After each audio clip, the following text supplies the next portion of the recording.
What is going on, everybody? Weedlesneedle here, and we are back again with another Sun and Moon Wi-Fi battle, and this one's going to be against a very good friend of mine, Jimmy.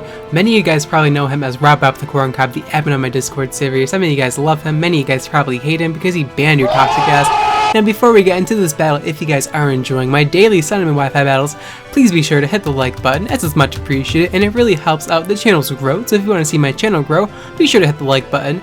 Now, me and Jimmy are having an underused battle, but there's a few rules we had before we got into the battle. 1, we're not bringing stealth rocks. 2, we're not looking at team previews. So that the whole team preview you just saw is literally irrelevant. The battle starts now, and I have no idea what Jimmy's going to lead with. Oh my god, it's English. And the third rule is that I can't bring Z moves or weakness policy because Jimmy realized that those are not fair and balanced. And I'm like, I think weakness policy should be buffed in Ultra Sun and Moon. I think it's a pretty weak item since Smogon thinks it's pretty bad. What do you guys think? Do you think weakness policy is a weak item? I think it's pretty weak in the current meta.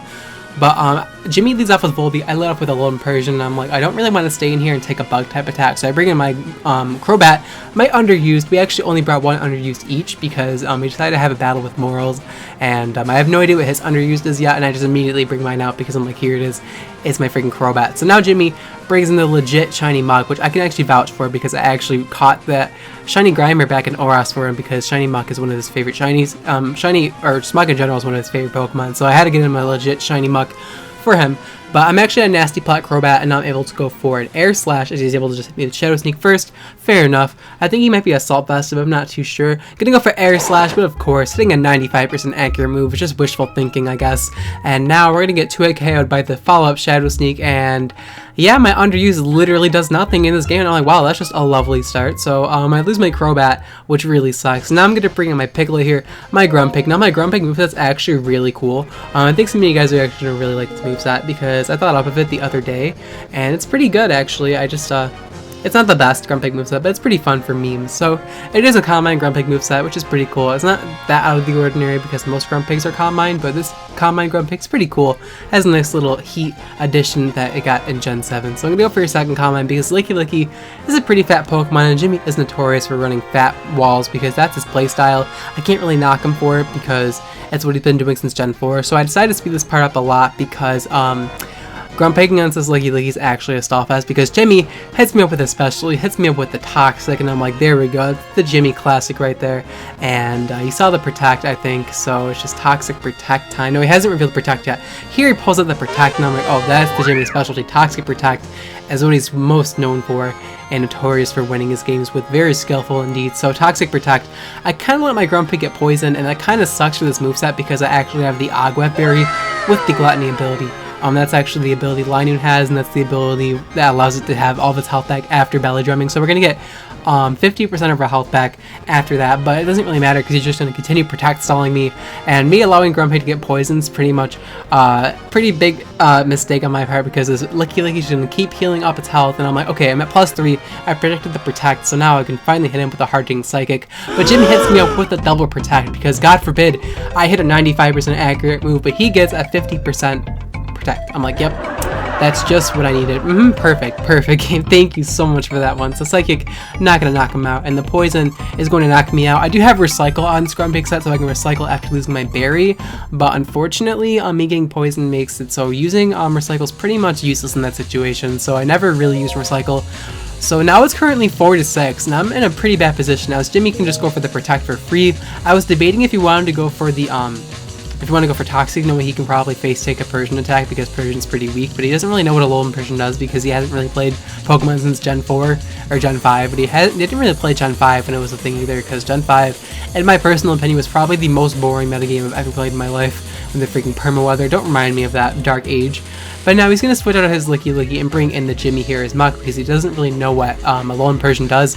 So you have that advantage behind him, as we also don't have team preview, so he has no idea what my team is. I just love that aspect of competitive Pokemon. If you don't know what your opponent's team is, it makes the game so much more fun, which is why I love Gen 4 so much. Now I'm going to go for the Foul Play here because Foul Play should do a decent amount of damage to Muk if it is max attack, because it does do a decent amount of damage, but not quite to a KO, as Jimmy's able to go for a stab gunk shot with the Muk, and it actually doesn't even do a KO me, and it doesn't poison me thankfully, so that's pretty nice. As I remember, this thing actually had a poison touch when I caught it, so it was actually a really nice shiny capture. It was like adamant nature, and it had a poison touch, so I think I just gave it to Jimmy, like, here you go man, you can just EV train this shit, and it should be pretty nice. And yeah, I actually got a really good grinder when I caught it, so hooray for that. But now Jimmy's gonna go for Shadow Sneak here just for last ditch damage onto the Alolan Persian, and thankfully he did not get Poison Touch either of those turns. He did go for Fire Punch because I told him that Fur Coat, you're actually weak to fire, but I was thinking of Fluffy, and I always get those abilities mixed up, so I really wasn't trying to sabotage Jimmy. But it really doesn't matter because he brings in this Volbeat, and I'm like, I can just outspeed this thing, go for Powering Shot, but he ends up being Choice Scarf Volbeat, and I'm like, Jimmy, calm down. Calm down, Jimmy. He hits me all with that attack with the Volbeat, and I was not ready for that shit, so he just freaking U-turns out and kills my Alolan Persian, which really sucks because I got up the Sun, and I do have some Sun Abusers with Exeggutor and my Rapidash, so keeping that alive was definitely very good, because I think Volbeat was the only thing faster than Alolan Persian on his team, if I recall correctly, though I don't really remember. My memory of his team is actually pretty foggy because I didn't actually look at his team at Team Preview because we didn't do that. So we're actually able to obliterate that Plusle. Jimmy, I feel bad for Jimmy because he actually used Plusle and Volbeat in this game, but I had to obliterate it. But now he's going to bring in his Scarf Volbeat, hoping he can outspeed Exeggutor with Chlorophyll, but unfortunately Eggs and Fam is just too fast for him, and just Hidden Power Fire is going to obliterate that Volbeat. So Jimmy using like PU Pokemon against me, I can respect it though. And now Jimmy's going to bring in his Licky Licky now. He's like, wait a minute, using offensive Pokemon isn't really doing me much good, so he's going to go back to his strategy that does him a lot of work. So he's going to just start going for Toxic Protect on me again, and I'm like, god damn it, Jimmy. I have nothing for this Licky Licky because this is my last turn of Sun, and I was going to actually make the play switching into my Rapidash here to hit him with my Life Orb Sun Boosted Flare Blitz, but that really wouldn't have done anything because this is my last turn of Sun anyways, and now I let my Walrein get poisoned, which really sucks because Jimmy hasn't revealed his last two Pokemon yet. I have not seen his Underused yet. He told me he brought one Underused in this game, and I told him I brought one Underused as well, and I told him it was Crobat. I have not seen his Underused yet because there's no way Plusle and Volbeat fit that category, so I'm just still waiting for him to bring it out, and he's saving it for a late game, so it must mean it's pretty good, and he wants to just save it for later on, but maybe it means it's bad. I'm not too sure. So me being poisoned really sucks because I can't really touch his Licky Licky, and if I keep playing the way I do, I'm definitely going to lose to Jimmy. Like, I did manage to even up the score after being put far behind thanks to my Exeggutor, but now he brings in his Suicune, and I'm like, oh shit, because I have no way to hit this thing super effectively. I have Exeggutor, but my only Grass move is Solar Beam, which of course can be substituted on, it can be protected on, it could just be face tanked with Calm Mind, and it's just not looking so good for me at all. If he uses Rest Talk Suicune, it's pretty much over, because he can just set up against my entire team, and there's literally nothing I can do about it. So I think I decide here just to go for Super Fang until I die, because my main goal is just to weaken Suicune to the point where I can hopefully revenge kill it with my Rapidash's Wild Charge, because that's the only shot I have at this point. Because at this point, like, Suicune's looking like a threat. I go for Super Fang here, I do miss Super Fang, and I'm like, wow, how am I missing these such accurate attacks? But Jimmy just casually pulls out a double protect, like, no, like, stop, like, please stop, seriously stop, get some help. But Fat Lapras is being slowly whittled down by poison, and I think after this turn, he's going to go for a Surf because I guess Jimmy doesn't really like Scald. Jimmy said he prefers the power over the burn chance because that means he can't Toxic stuff. So if he burns stuff with Scald, how can he poison it and win the game? You know what I'm saying? So I definitely understand Jimmy's logic there. We're going to hit him with the follow-up Super Fang, and I'm like, okay, Jimmy, if you're a nice person, you won't Rest Sleep Talk on my ass and auto-win the game. Like, if you're a nice person, you will just let me keep the Suicune at its health bar we're at now, and at the very least he actually died from poison, so he didn't actually have to be a nice guy. I'm actually able to bring in my Rapidash, and I think it might be a roll because this is Jolly Nature. It's not Adamant Nature, it's Jolly Nature Rapidash. So Amaterasu comes in, probably the best looking shiny, probably one of the best looking shinies on Citra, honestly. Like, I think Shiny Ponytail looks absolutely sick, but then Shiny Rapidash isn't ugly either. It's one of those Pokemon that does, it's pre-evolution and evolution at different shinies, but they both look really nice. And not many Pokemon have that effect, to be honest with you. But now he's going to bring in his Licky Licky here. And now, the only way I can beat Jimmy is to give him a taste of his own medicine. I'm going to hit him up with a Toxic because my Rapidash has Toxic for bulky water types like Quagsire and Gastrodon and stuff. Pokemon I really can't hit that will pivot into Rapidash in the lower tiers. And Jimmy's going to hit me up with his own Toxic because, ladies and gentlemen, this is what Jimmy does. This is what he's comfortable with doing, so you can't really hate him for it because Jimmy doesn't really competitive battle much anymore nowadays. I mean, obviously doesn't have the free time for it and plays other games, but since he's one of my best friends, He is battling me for the fun of it, and that is why we're not using Team Preview, because we're trying to make it as much like Gen 4 as we possibly can. I think the only Gen 6 Pokemon, or Gen 7 Pokemon I have is Alolan Persian, and I think the only Gen 7 Pokemon he has is a Pokemon he hasn't even revealed yet. So I know Jimmy still has more Pokemon he hasn't revealed, and he did say in the call we were in, he was like, okay, I need to get rid of this Rapidash because I can still potentially lose. So from the way he was talking, I'm like, okay, that means Rapidash beats his last Pokemon, so I have to keep it alive or else I might lose the game, because that's the way he worded that. I'm like, okay, that must mean that Rapidash is my win con, so I have to keep it alive. I'm bringing Exeggutor here just to go for Stab Psychic. The Toxic means that the Licky cannot heal up. Even if he goes for Wish Protect, that doesn't really matter, and I can just slowly whittle it down. I mean, he might have Heal Bell in the back, but at this point, he's already weakened to the point where I can knock him out with Life Orb Psychic or Life Orb Flare Blitz from either of my Pokemon, so that's fine. At least his Licky's going to be slowly knocked out. And now Jimmy's finally going to reveal his lad. It's actually Shiinotic, and I was very proud of Jimmy for actually bringing a Gen 7 Pokemon, because he doesn't really like going outside out of his comfort zone, so I'm kind of surprised he brought a Gen 7 Pokemon. But of course, we're finally able to get a little bit of payback hacks and get a Spadef drop, which honestly really doesn't matter all that much, because I would have hit him with 2 Psychics anyway, which would have brought him down to like Red Health or Low Yellow, and then I would have been able to revenge kill him with Rapidash.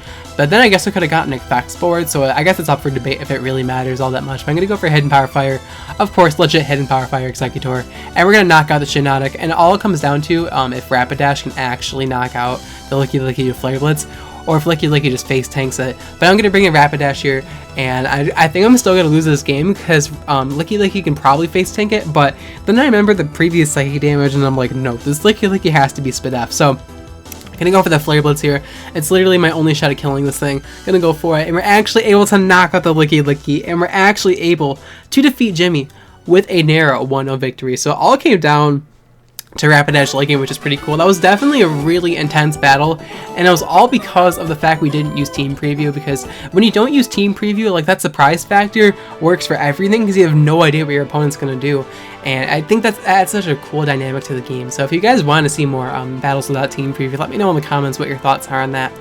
But yeah, I hope you guys did enjoy the Wi-Fi battle. If you guys did enjoy the Wi-Fi battle and want to support my channel, please be sure to hit the like button, as it's much appreciated. And yeah, the question of the day is going to be, what are your thoughts on battling without Team Preview? Let me know in the comments down below how you feel about this topic. Now, me personally, I think battling without Team Preview, if it's just a fun battle with a friend, I think it's fine, because with Team Preview, I've been playing this game for long enough, like, you can pretty much pinpoint what everything does from Team Preview, and if your opponent doesn't have that same level of knowledge, you're automatically at the advantage. But if you battle without Team Preview, you both have the surprise factor, which I've already mentioned before in previous videos is a big factor in why I win my games. And if you both have surprise factor, that pretty much closes the skill gap, because anything can happen in the game.